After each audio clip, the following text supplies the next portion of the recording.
mabilis ang process through bank financing. Ikaw ba ay isang business owner, OFW, o isang empleyado? Basta wala kang CMAP, pwedeng-pwede ka dito. Meron tayong naging client through bank financing.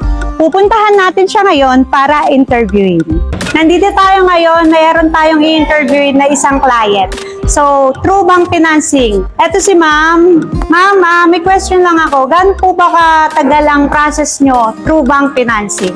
Ang process ko through bank financing, which is BDO, 15 days na ang pinakamatagal. Pagka ikaw ang nag-bank BDO, sandali lang ang process nila at approval.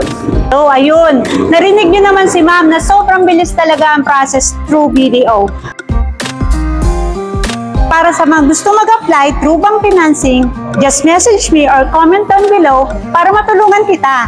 This is your money agent, Sherilyn Magpali of Jayco Gold Realty. Have a great day.